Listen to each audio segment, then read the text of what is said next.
Assalaamu calaykum. Kulanti wacan oo wanaagsan daawadayaasha qiimaha badan oo meel walba aad joogtaan ku soo dhawaada muuqaalkan. Waxaan ku eegi doonaa sifooyin ay la gaar yihiin dumarka gaagaaban oo ay kaga duwan yihiin dumarka heerarkooda kala duwan haddii ay yihiin kuwa dheerdheer iyo kuwa dhexdhexaadkaaba. Waxaan ku sheegayaa sifooyin wanaagsan oo u gaar ah dumarka gaagaaban. Haddii aad daawato muuqaalkan iyo astaamahan ay la gaarka yihiin aana tahay nin rag ah, waxa macquul ah inaad baadigab u gasho sidii aad ku heli lahayd mid ka mid ah dumarka gaagaaban. Waa arrin u muuqata qosol.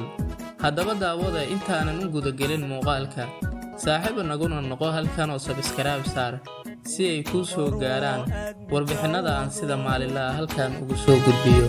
Waad mahadsan tahay haddii aad sidaasi samaysay.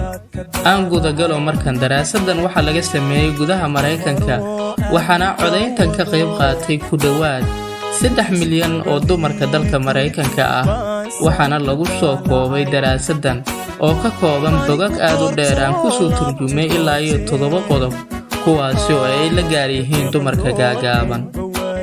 Nambaradan waxaa ka mid ah dumarka gaagaabani way ka nadaafad badan yihiin kuwa dheerdheer sida lagu sheegay daraasadda.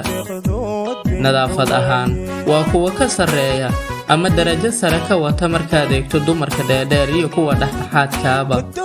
Daraasaddu si lamida waxay xusaysaa dumarka gaagaabani way ka degan yihiin ama ay ka dabeecad ahaan kuwa ka duwan dumarka dheerdheer ama ka jooga dheerba iyo kuwa kale ee dhexdhexaadka ah.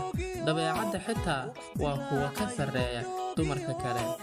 Dumarka gaagaabani si lamida waxa la leeyahay waa kuwa ubadka iyo saygooda aad u xanaaneeya kana jecel kuwa dheerdheer marka loo eego kuwaasi oo dayacaad badan ku muujiya markay ay ubad dhalaan iyo si lamida saygoodaba.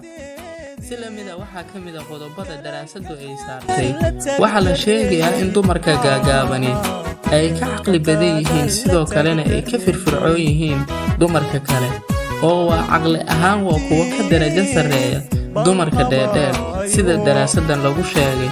Si lamida dhanka shaqada markii la fiiriyana waa kuwa ka sarreeya oo ayaga ayaa ah kuwa aad shaqada u jecel.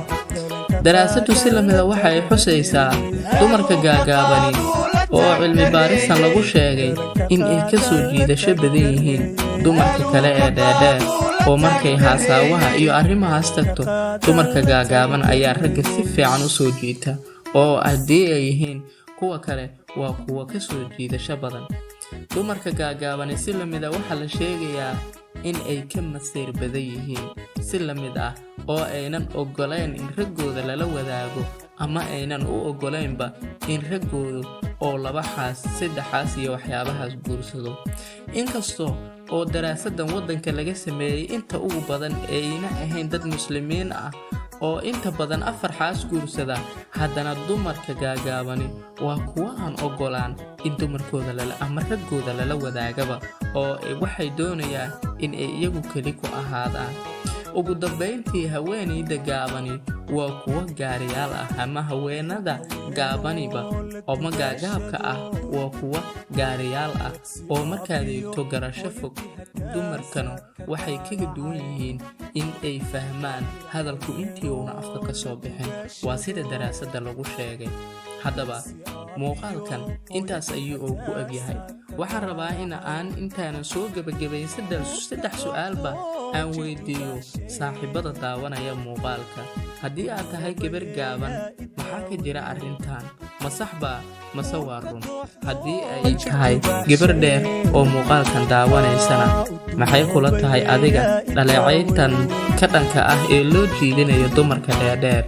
Ragga su'aasha aan weydiinayana kadib markii aad daawatay muuqaalkan maxaa kaaga baxay? Haatana diyaar ma u tahay inaad gacan la wadaagto dumarka gaaban?